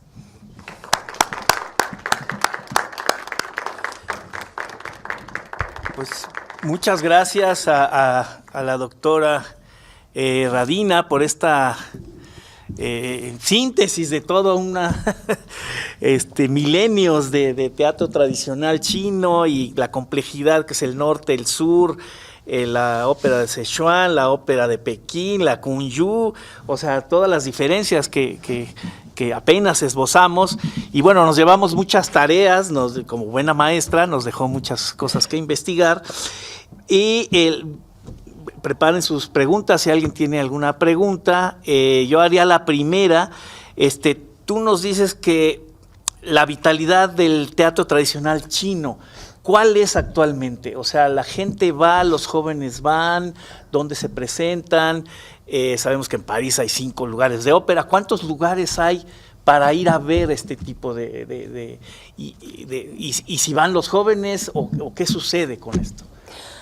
Esto es una muy buena pregunta y sí, yo creo que actualmente hay un poco más regreso de parte de la gente joven hacia el teatro tradicional. Normalmente en las ciudades grandes hay espacios donde se presenta teatro occidental, muy grandes, muy modernos teatros que a veces se prestan para presentaciones también de ópera tradicional, pero el teatro tradicional chino también tiene sus espacios, ¿no? Sí se conservan teatros donde, teatros en el sentido de espacios teatrales, ¿no? Que, digamos, están más pensados, ¿no? En las características de cómo se presenta, ¿no? Cómo se presentan las obras del teatro tradicional. Les voy a ser sincera, viviendo en Wuhan, ¿no? Yo descubrí Wuhan también es una ciudad tripartito, un poco como una de estas caras que vimos, ¿no? Tiene 3 partes, Wuchang, Hankou y Hanyang. Entonces yo tenía de Wuchang, de la parte que es más académica, donde hay más universidades, etcétera, ¿no? Pasarme a otra parte de la ciudad, en Hankou, donde había un teatro específicamente dedicado, ¿no?, a las obras tradicionales. Y realmente era la única persona joven, ¿no? Y estaba ahí con los abuelitos y abuelitas del barrio que venían con su té, que venían con sus cosas de comer, porque luego esto sigue siendo incluso en una sala, ¿no?, con butacas así, con sillas, ¿no?, numeradas, etcétera. Sigue teniendo para el propio chino esta esencia de un teatro y de un tipo de entretenimiento que tú vas a disfrutar, pero no con esta veneración, ¿no?, que nos sentamos a ver Aida de Verdi o Bohemios de Puccini, etcétera, etcétera, ¿no? Otra anécdota, ¿no? Llevé a una amiga mía, mi mejor amiga en Wuhan, que fue francesa, pero como ella misma se decía, banana, por dentro blanca y por fuera amarilla, era descendiente de chinos. Entonces, mezclado con un público chino, nadie se daba cuenta que no es china, ¿no? Yo sabía que realmente la niña es francesa y la llevo justo al más grande y espectacular teatro contemporáneo como edificio, ¿no?, en Wuhan. Al lado de esta famosa torre de la grulla amarilla, ¿no? Ahí la llevo, era para ella era primera vez, ¿no?, ver una obra tradicional. Entonces, en este enorme teatro, no adaptado para teatro tradicional, se ponía una obra tradicional. Entonces fuimos a verla, pero el público, ¿no?, se comportaba venían niños gritando, paseándose, saltando los asientos, algunos comiendo, otros. No, era un espectáculo. O sea, la gente en una sala así, ¿no?, con las butacas y todo, se comportaba un poco cual si está en la plaza, ¿no? Ella estaba sumamente frustrada porque no se esperaba esto, ¿no? Entonces, para mí era el chiste de los chistes, ¿no? La veía y le decía, tú te das cuenta lo chistoso que es, ¿no? Estás aquí con tu carita frustrada a punto de llorar de por qué así se comporta el público chino. Para ellos esto es un comportamiento sumamente natural, ¿no? Porque no están viendo una ópera tradicional occidental, están viendo su propio teatro tradicional y así es como se han comportado durante milenios, porque esto siempre fue un callejero. Y un arte callejero, y aquí estás tú, ¿no?, por dentro blanca y por fuera amarilla, ¿no?, con toda tu frustración, tu carita dice soy china y tu interior dice soy europea.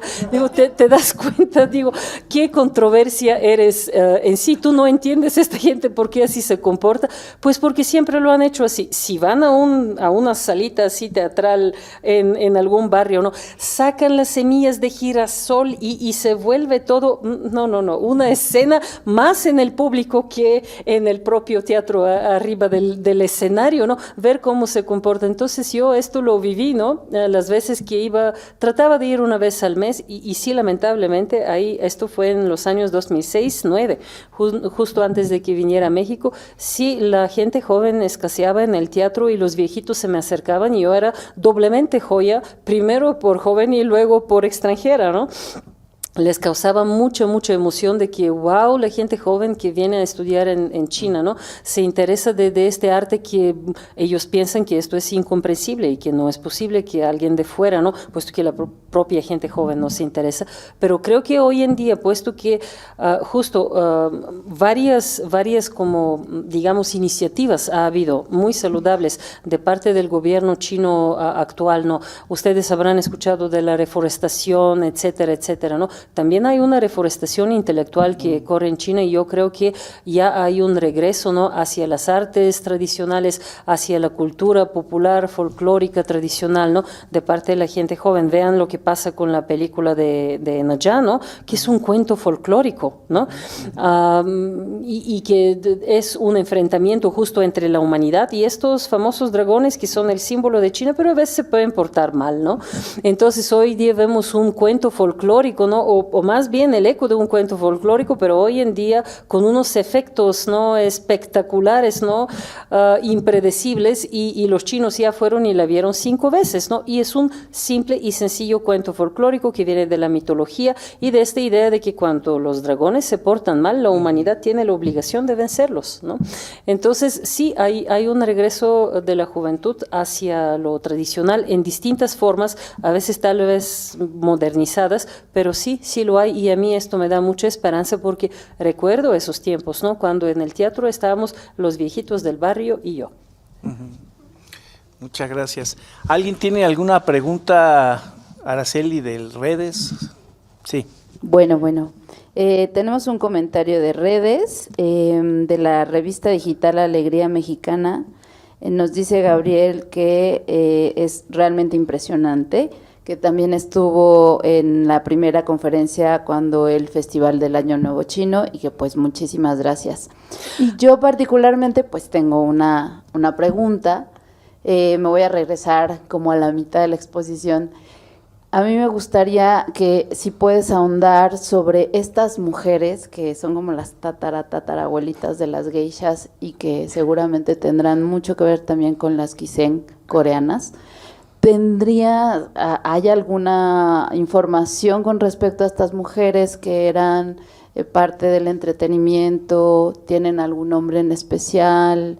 ¿Hay estudios sobre ellas? Sí tienen su propio término en chino, ¿no? Realmente tiene que ver más con habilidades que con el gremio de la prostitución. Estas mujeres, ¿no? De ellas tenemos preservados, por ejemplo, algunas como fueron poetas, ¿no?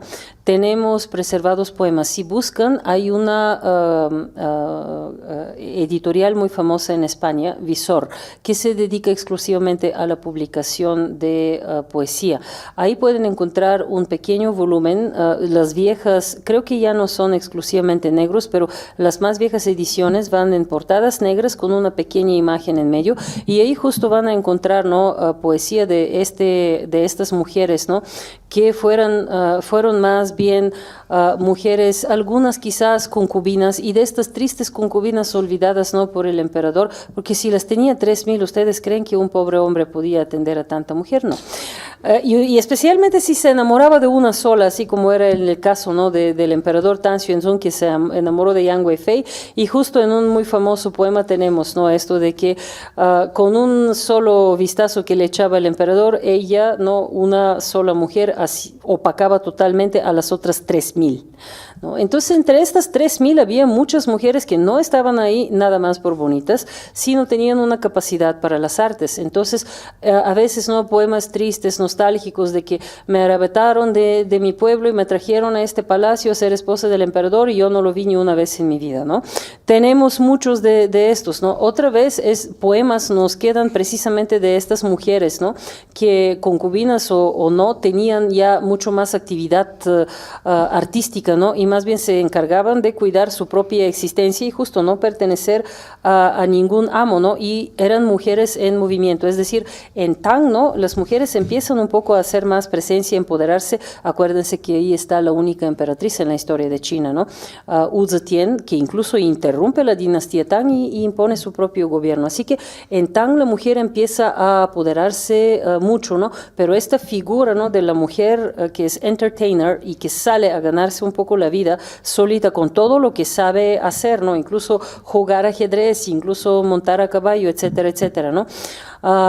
Esto como una figura, digamos, como un poco fenómeno económico, por si quieren llamarlo, más se concreta en la siguiente dinastía Song, porque precisamente, ¿no? Incluso si ven el mapa de Tang y de Song, se van a dar cuenta que es una dramática diferencia, ¿no? Tang es un imperio enorme que incorpora una gran parte de Asia Central. Song es un imperio territorialmente mermado, sin ninguna salida en dirección Asia Central y ningún dominio sobre la ruta de la seda, algo que los obliga a buscar, ¿no? Caminos comerciales por el mar. Por eso hoy en día tenemos una ruta, una franja, y la tenemos terrestre y marítima, porque los chinos sí en algunas épocas, cuando no podían dominar la ruta de la seda terrestre, se fueron por los mares, ¿no? Y hicieron una gran flota, etcétera. Entonces, justo en Song es cuando China, disminuida, ¿no? territorialmente, empieza un tremendo desarrollo tecnológico, ¿no? Se voltea hacia su tradición. se voltea hacia el pensamiento de Confucio, nace lo que nosotros los occidentales llamamos neoconfucianismo, empieza a urbanizarse China, empiezan a crecer negocios, los negocios hacen el primer papel moneda, ¿no? Que causa la primera gran inflación, etcétera, etcétera. Es una China muy distinta a la China enorme de Tang, ¿no? Incluso es cuando se da la porcelana, justo por el gran desarrollo tecnológico. Además de la porcelana, tenemos los 4 grandes inventos, la brújula, la pólvora, el papel en circulación masiva y esta imprenta de bloques movibles, ¿no? Todo esto se empieza a concretar, ¿no? Como desarrollo tecnológico en Zoom. Entonces imagínense cuán distinto es este imperio y a pesar de que es más diminuto, ¿no? Tiene otro rostro, ¿no? Y hay una muy fuerte urbanización. Hay grandes centros urbanos donde justo se concentran, ¿no? Unidades económicamente pudientes, ¿no? Negocios que ya producen mucho y que realmente el poder central, qué bonito que los hay, pero lo más importante es toda esta descentralizada actividad económica y esta gente que hace esta actividad económica justo necesita consumir diversión. Ahí es donde se empieza a concretar más, Araceli, la figura de esta mujer, ¿no? Porque tiene a quién más vender su arte.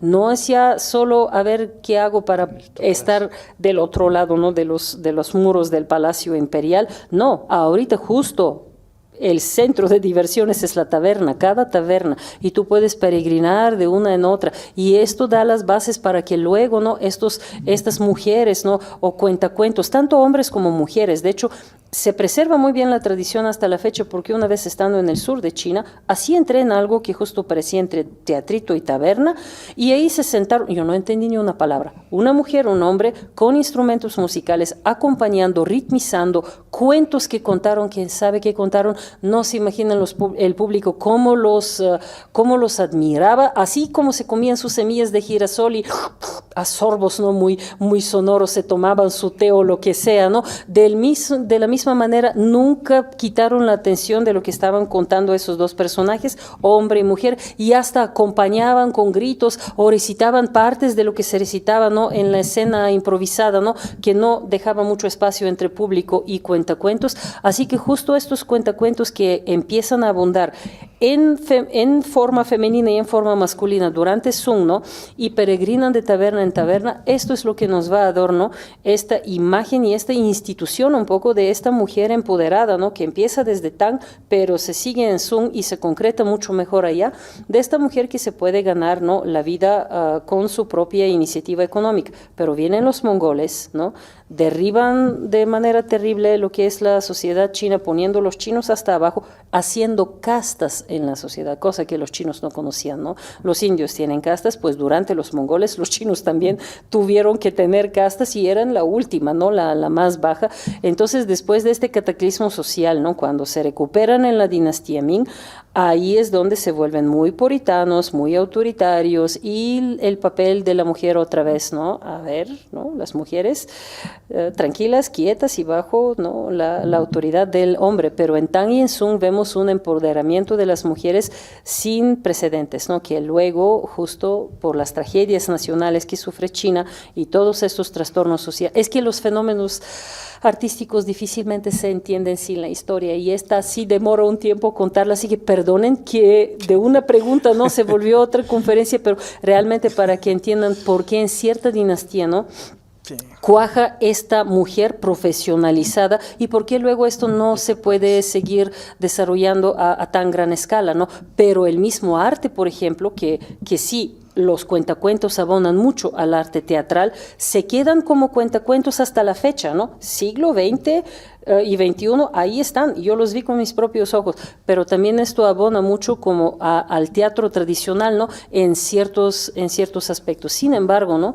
Esta tradición, así como la hay en Japón, por otros desarrollos que se han dado en el siglo XX, ¿no? República Popular China, etcétera, todo el golpe que sufre la cultura tradicional, ¿no? Nunca se olviden, Japón y Corea nunca han tenido ni comunismo ni socialismo, estos son sociedades todavía muy tradicionales, por eso allá los tenemos y como tú muy bien mencionaste, las mujeres coreanas, ¿no? Por eso ahí están, por eso también ahí están el chamanismo, etcétera, y en China no, China es un país que ha tenido demasiados tal vez trastornos históricos solo en el siglo XX, ¿no? Y en el siglo XXI vamos lo que va a seguir.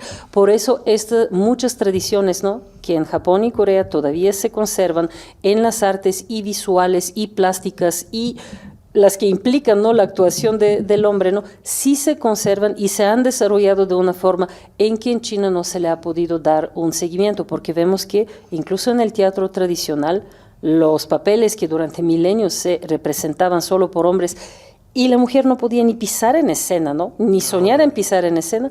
Y hoy día, ¿no?, las mujeres se encargan de personajes femeninos y los hombres de personajes masculinos, igualdad entre los géneros. China tiene otro desarrollo histórico que debemos considerar, ¿no?, por bien o por mal. Muchas cosas las podemos justo deducir, intuir, investigar a través de lo que se conserva en Japón y en Corea como teatros, como artes tradicionales. ¿Alguna otra pregunta? Bueno, yo tengo otra pregunta. ¿Por qué? Y creo que tú, si puedes ahondar, ¿por qué la voz aguda? Viene del chamanismo.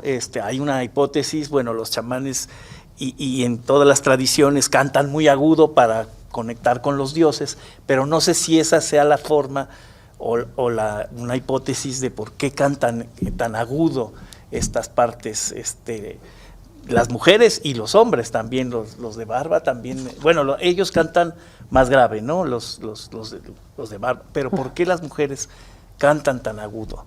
No sé si... Perdón, tenemos 5 minutos. Sí. Yo me gustaría más como despedir a los que están en transmisión. Ok. Quedamos 10 minutitos más en lo que nos responde y pues ya esperaremos vernos en la siguiente transmisión.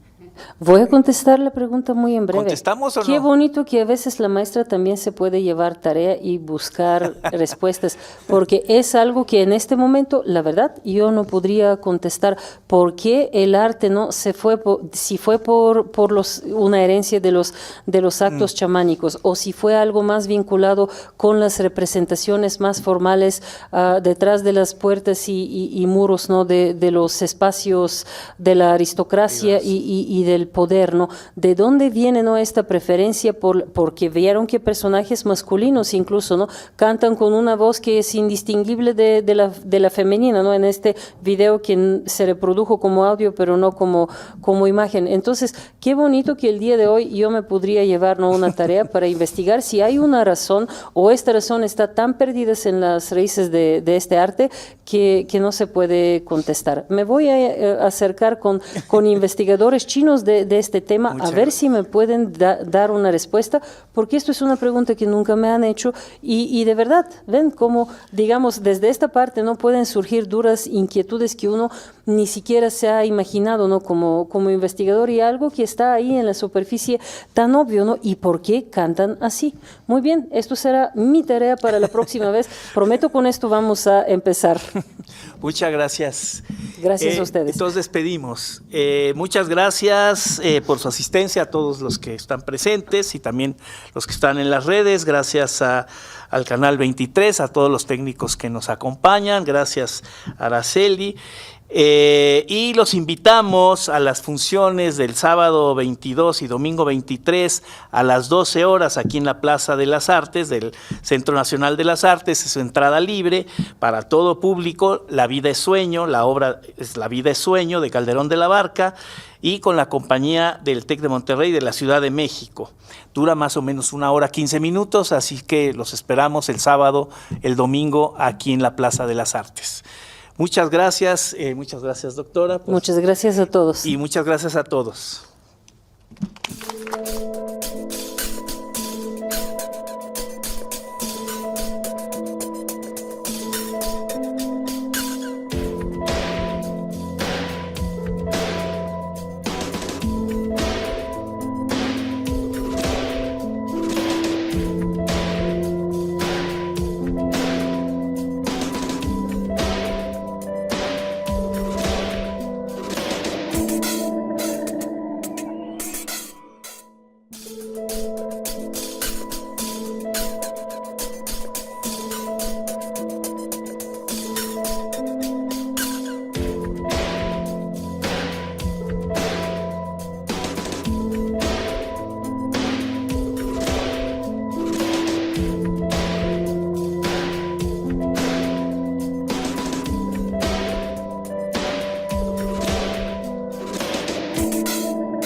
Gobierno de México.